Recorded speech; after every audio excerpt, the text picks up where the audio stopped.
Once a giant, always a giant. For me, it's only a giant.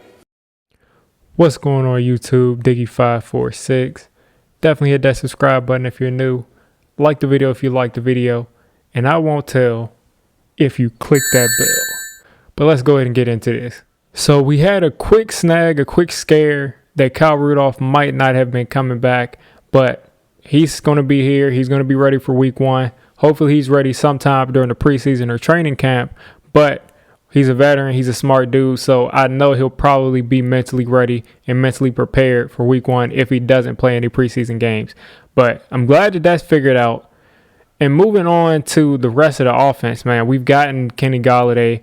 We got Kyle Rudolph. We picked up our backup running back, who I think will be better than Wayne Gallman. We're getting back Saquon. We're getting back DJ, both healthy, to be able to run that option, to be able to run that. Pretty much the only weakness that you can say. I mean, we got Shep there. We got Slayton there, who I'm not absolutely sure that they're going to be good players. And I'm not absolutely sure. Well, I'm sure that Shep can be a good player for us, can be a good number 2.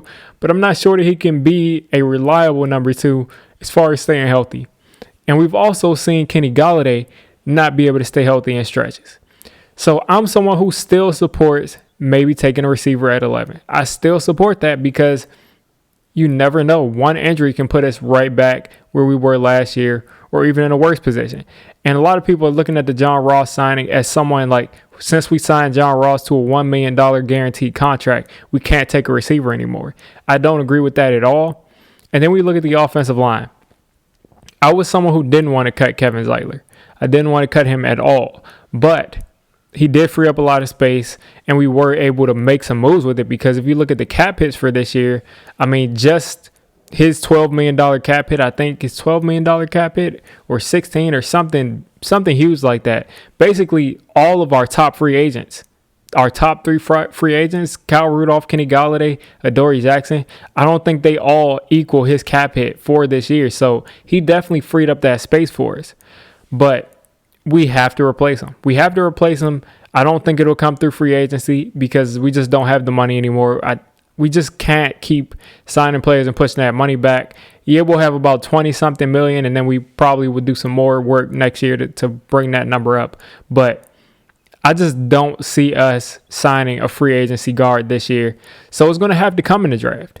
So the only thing at that point is, do we get to take that guard first round? Do we take that guard second round, third round? I think it has to be in the top 3 rounds because I believe that's where you can get a starting guard. But pretty much after Wyatt Davis, I don't feel as much of this is a plug-and-play home run, day 1 starter, I'm comfortable kind of guard. Now, Will Hernandez, he'll probably be a left guard because he's solid enough in pass protection to where he won't wreck a game. Shane Lemieux, I would say, is better at communicating in the stunts, and he's a better mobile blocker than Will Hernandez is in the run game. But in pass protection, Shane Lemieux has gotten blown up a couple of times, and we just cannot go out there with Shane Lemieux starting at left guard, being a liability in the pass game. We cannot allow that. But this team, they've got to see what's going on this right side of the line. Matt Parrott, it seems like they're going to give him that chance. He was a 3rd-round pick, so why not let him try to step in at right tackle? I think it's better to have that hole at right tackle than left tackle. Hopefully, the biggest thing to me is if Andrew Thomas can take that huge step up in this next year, then I think this offensive line will follow suit, because if you have a sound left tackle that's going to always protect that blind side, and then Will Hernandez is there at solid, and then Nick Gates is going to be a solid to above average center, in my opinion, I think that gives us enough to work with to where if our right side of the offensive line is just okay or even below average, we'll be able to get by. So I'm expecting Matt Parrott or Nate Solder to start, which I'm just guessing that we're going to get solid play there or below average play. But I don't think they're going to draft another tackle there unless Penei Sewell falls out of the sky to us at 11, which is not going to happen. And if it did, I'd be celebrating. But I'm thinking that we're looking for a right guard in the first 2 rounds, and it'll be Wyatt Davis or Rashawn Slater. And I don't know. I mean, do we trade back and try to get Elijah Vera Tucker? Do we trade back and try to take Wyatt Davis in the 20s of the draft? But we also have to find trade partners to trade back with. So it's really a conundrum because you need that right guard. You're going to need that right guard because you don't really trust Shane Lemieux. Maybe they do, but I don't.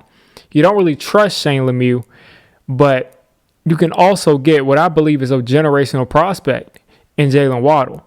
I believe that this dude is a generational type of wide receiver. He's running a 4.2. He's under control. He's an elite route runner. He's polished. All up and down his game, he's polished. And to pass on him for a Rashawn Slater, which I think can be a really good player, but he's not on that level. I see Jaylen Waddle up in the elite rank of talent of this draft, and Rashawn Slater, I would say, is in that tier 2, top 15 kind of range. So I don't think that he's worth necessarily that pick. But, well, I believe he's worth the 11th pick in the NFL draft, but I don't believe that he's a better player or even on the same level of player as a Jaylen Waddle. But if we take a Rashawn Slater, I do think he has a lot of the skill sets to play guard. I just did a film review on Rashawn Slater, so check that out. Should be my last video. But he's a guy that I think can play guard and can probably do it at an elite level, but there's also a gamble. I think taking Jaylen Waddle, you have a sure thing. You know what you're getting. He's going to be explosive. He's going to be someone that can take it to the house anytime, on any given play. He can play outside. He can play inside. He can be that possession receiver for you, and he can be that deep threat for you.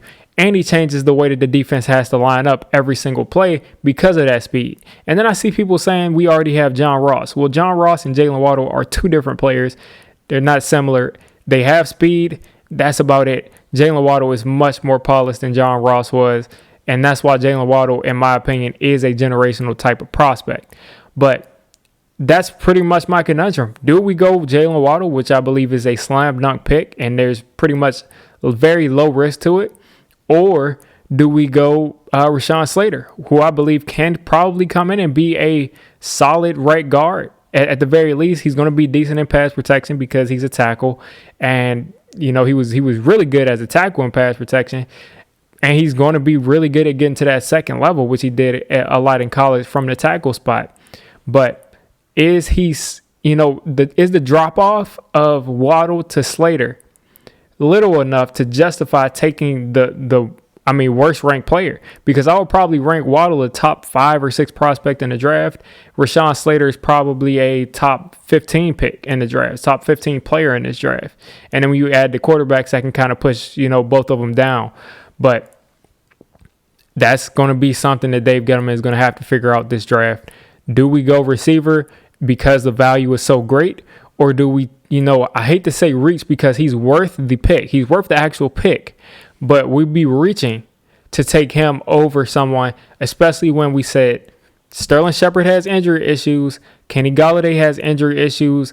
Darius Slayton played through injuries all last year. So do you want to be in a position where you have 2 receivers out and you're in a similar situation to last year? And especially now, Kyle Rudolph is coming off of a foot. So you could be chipping away at those weapons if you don't address this, if you don't address this position, which is, I'm thinking they're going to have to at least address this receiver position in the top 3 rounds because you need depth. Because when you have 2 or 3 wide receivers at the top of your depth chart that are injury prone, you have to be prepared for it. And I think Waddle could possibly be the replacement for Sterling Shepard down the road as that possession receiver, except he's a lot more dynamic in the open field than Sterling Shepard ever could dream of being. And I would be even open to trading Sterling Shepard, for, a guard in this league, or just trading Sterling Shepard because you feel like you're too crowded in that room. So you guys let me know what you think of this 11th pick. I'm thinking we're going to go Rashawn Slater, but I won't really be mad with either pick. But me right now, I just feel that the better player is Jaylen Waddle, and that's who I would take because I don't want to just take an offensive lineman just to take him when we could have had maybe an all-pro wide receiver there at number 11. So you guys let me know your thoughts. So if you made it this deep into the video, I'm calling you a D6 squad member. If you're a D6 squad member, you got to hit that subscribe button. You got to turn on that notification bell. And listen, I make all kinds of content for NFL teams. So if you're not a Giants fan, don't worry. I'll cover your team. If I'm not covering your team, let me know. And have a good one.